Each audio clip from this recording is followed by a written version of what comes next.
আদায় করব, আমার শুকরিয়া আদায়ের কোনো লিমিটেশন নাই। যে পানি পান করিয়েছ, আমি শুকরিয়া স্বরূপ তোমাকে জান্নাত দিয়ে দিলাম। আল্লাহ। তাহলে এখন মানুষের সহযোগিতা করার সময় তার কাছে শুকরিয়া চাইবেন? শুকরিয়া কে আদায় করবে আপনার পক্ষে? আল্লাহ শুকরিয়া আদায় করবে। এই যে আপনি দিচ্ছেন, দান করছেন, সহযোগিতা করছেন, বৈঠকি দান দিচ্ছেন, বা 500,000 টাকা দান করছেন, 1 লক্ষ টাকা দান করছেন, জালসা কমিটিকে দান করলাম, আমার খুব ভালো দিলে কথাও বললো না, প্রয়োজন নাই। আপনি যে দান করেছেন এর শুকরিয়া কে আদায় করবে? আল্লাহ বলছেন আমি শুকরিয়া আদায়কারী, আমি তোমাদের শুকরিয়া আদায় করব। কেউ যদি 1টা টাকা দান করে, আমি সেটাকে বড় করতে করতে করতে করতে 700 টাকা, সেখান থেকে আরও অগণিত অসংখ্য টাকা বানিয়ে দিব। এটা হচ্ছে আমার শুকরিয়া আদায়। আমার শুকরিয়া আদায়ের কোনো লিমিটেশন। 100 জন মানুষকে হত্যা করে দিয়েছে, হত্যা করে দিয়ে বাঁচতে চাচ্ছে, তো বাঁচতে চাওয়ার শুকরিয়া স্বরূপ আল্লাহ তাকে জান্নাত দিয়ে দিয়েছে। শুকরিয়া, আল্লাহ সুবহানাহু ওয়া তাআলা শুকরিয়া আদায় করবেন, এর নাম হচ্ছে শাকুর। তাহলে মানুষের কাছে ধোঁকা খেয়ে কষ্ট পাওয়ার কোনো প্রয়োজন নাই, শুকরিয়া আদায় করবেন। আল্লাহ সুবহানাহু ওয়া তাআলার চতুর্থ নাম আল ওয়াকিল। আল্লাহ সুবহানাহু ওয়া তাআলার ওয়াকিল মানে আপনারা বাংলাতে বলেন উকিল। উকিল বলেন না বলেন? উকিল বলেন। আচ্ছা, বাংলাতে যদি আপনারা উকিল বলেন তাহলে আল ওয়াকিল বলতে কি বোঝায়? আল ওয়াকিল, আপনি যখন কেস লড়তে যান আদালতে, তখন আপনার অধিকার আছে যে আপনার কেসটা আপনি লড়তে পারবেন, আপনি চাইলে আপনি আর্গুমেন্ট করতে পারবেন জজের সামনে। কিন্তু আমরা কি করি? যেহেতু আমরা আইনের মারপ্যাচ বুঝি না, তাই আমার জেল হোক, চুরি হোক, ফাঁসি হোক, জামিন হোক, বাবা তোমার উপর দায়িত্ব দিয়ে দিলাম, তুমি আমার। তাহলে আমার পুরো জেল জুলুম দিয়ে দিলাম, আমার পক্ষ থেকে উকিলকে দিয়ে দিলাম, এই জন্য উকিল। তো আল্লাহ বলছে আমি উকিল, আল ওয়াকিল, শুদ্ধ উচ্চারণ। আল্লাহ সুবহানাহু ওয়া তাআলার একটা নাম হচ্ছে আল ওয়াকিল। আল্লাহ কি বলছেন? আমি দায়িত্ব নিতে চাই, তোমরা আমার উপর দায়িত্ব দিয়ে নিশ্চিন্ত হয়ে যাও, টেনশন মুক্ত হয়ে যাও, আমি দায়িত্ব নিতে চাই। আল্লাহ সুবহানাহু ওয়া তাআলার এই দায়িত্ব নেওয়ার ব্যাখ্যা করার আগে ওয়াকিল সম্পর্কে আল্লাহ যে আয়াতগুলো বলেছে, এক ধারসে কয়েকটা আয়াত আমি পড়ি এবং সেটার অনুবাদ করি, তারপরে আমি আপনাদের আবার বুঝিয়ে দিব ওয়াকিল বলতে কি বোঝায়। আল্লাহ সুবহানাহু ওয়া তাআলা পবিত্র কোরআন মাজিদে বলছেন, রব্বুল মাশরিকি ওয়াল মাগরিব লা ইলাহা ইল্লা হু ফাত্তাখিযহু ওয়াকিলা। আল্লাহ সুবহানাহু ওয়া তাআলা পূর্বের মালিক, আল্লাহ সুবহানাহু ওয়া তাআলা পশ্চিমের মালিক। অতএব তোমরা আল্লাহকে ওয়াকিল হিসেবে গ্রহণ করো। ওয়াতাওয়াক্কাল আলাল আজিজ, তোমরা মহাপরাক্রমশালী দয়ালু, তোমাদের সকল দায় দায়িত্ব, তোমাদের যা টেনশন আছে, যা দুঃখ আছে, যা চিন্তা ভাবনা আছে, সব আজিজ আর রহিম, মহাপরাক্রমশালী দয়ালুর উপর দিয়ে দাও।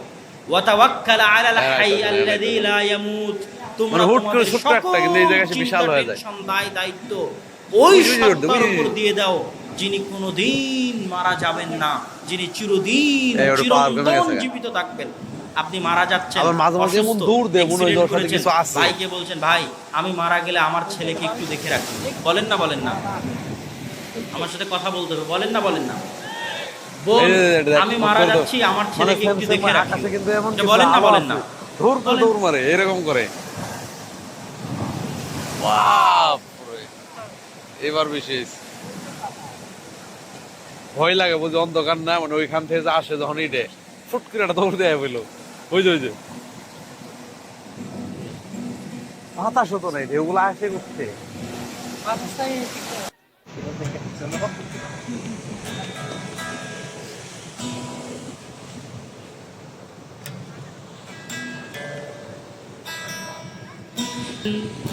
ওয়াতাওয়াক্কাল আলাল হাই আল্লাযী লা ইয়ামুত, তোমরা চিরঞ্জীব সত্তার উপর তোমাদের টেনশন, দায় দায়িত্ব দিয়ে দাও। আপনি মারা যাচ্ছেন, আপনার ভাই আপনার বোনকে বলছেন আমি মারা যাচ্ছি, আমার সন্তানকে তোমরা দেখে রাখিও। আচ্ছা, এইটার কি কোনো গ্যারেন্টি আছে যে আপনি যে আপনার ভাইকে দায়িত্ব দিয়ে গেলেন, আপনি মারা যাওয়ার 1 ঘন্টা পরে তিনি মারা যাবে না? এর কোনো গ্যারেন্টি নাই। আপনি যে আপনার বোনকে দায়িত্ব দিয়ে গেলেন, আপনি মারা যাওয়ার 1 ঘন্টা পরে তিনি মারা যাবেন, এর কি কোনো গ্যারেন্টি আছে? কোনো গ্যারেন্টি নাই।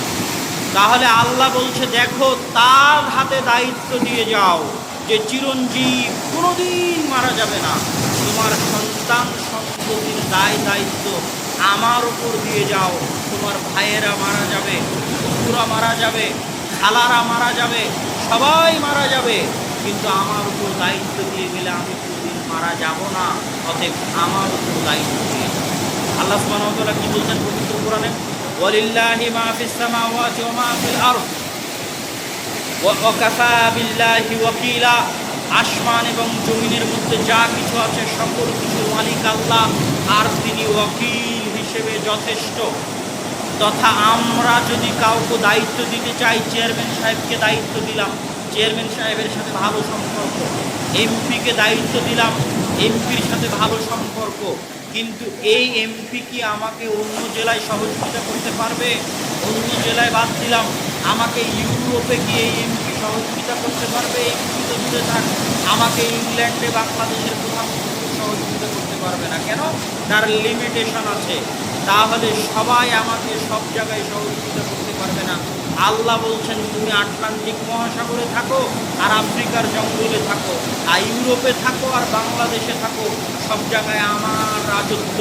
অতএব আমাকে দায়িত্ব দাও, তোমার বিপদ আপদের দায়িত্ব আমাকে দাও, তোমার সন্তান সন্ততির দায়িত্ব আমাকে দাও। আমি দায়িত্ব গ্রহণ করব, আমি দায়িত্ব পালন করব। ওয়ামান ইয়াতাওয়াক্কাল আলাল্লাহ ফাহুয়া হাসবুহ। আর কেউ যদি আল্লাহর উপর দায়িত্ব দিয়ে দেয়, আল্লাহ তার জন্য যথেষ্ট। ওয়া কাফা বিল্লাহি ওয়াকিলা। আল্লাহর উপর যে দায়িত্ব দিয়ে দিল, আল্লাহ সুবহানাহু ওয়া তাআলা সেই দায়িত্ব পালনের জন্য যথেষ্ট। আল্লাহর দায়িত্ব পালনের একটি উদাহরণ দিয়ে আজকের বক্তব্যের আমি জানব। মুসা এবং খিজির আলাইহিস সালাতু ওয়াস সালাম তাদের সফরের শেষ স্থানে গিয়ে একটি গ্রামের একটি বাড়ি মেরামত করছেন। আল্লাহ সুবহানাহু ওয়া তাআলা পবিত্র কোরআনে বলছেন, ওয়া কানা আবুহুমা সালিহা। মুসা আলাইহিস সালাম জিজ্ঞেস করছেন খিজির আলাইহিস সালাম, এই বাড়ি কেন মেরামত করছেন? তখন আল্লাহ কোরআনে বলে দিচ্ছে খিজির আলাইহিস সালামের কথা। কি বলে দিচ্ছে? যে এই বাড়ি দুটো এতিম বাচ্চার, এই দুটো এতিম বাচ্চার বাপ মা সৎ ছিল। কানা আবুহুমা সালিহা। এই বাড়ি দুটো এতিম বাচ্চার, তাদের ধন সম্পদ এই বাড়ির নিচে লুকায়িত আছে। তাদের পিতামাতা এই ধন সম্পদ রক্ষার দায়িত্ব আল্লাহকে দিয়ে দিয়েছিল। আল্লাহ, আমরা মারা যাচ্ছি, আমাদের এতিম সন্তান এবং এই সম্পত্তি হেফাজত করে তাদের কাছে পৌঁছে দেওয়ার দায়িত্ব তোমাকে দিয়ে গেলাম। আল্লাহর উপর যেহেতু দায়িত্ব দেওয়া হয়েছে, আল্লাহ সেই দায়িত্ব পালন করার জন্য নবীদের দিয়ে কাজ করিয়ে নিচ্ছেন। মুসা আলাইহিস সালামের মতো নবীকে দিয়ে ওই দুটো এতিম বাচ্চার সম্পদের হেফাজত করিয়ে নিচ্ছেন, যাদের সম্পদের হেফাজতের দায়িত্ব তাদের বাপ মা কাকে দিয়ে গেছিল?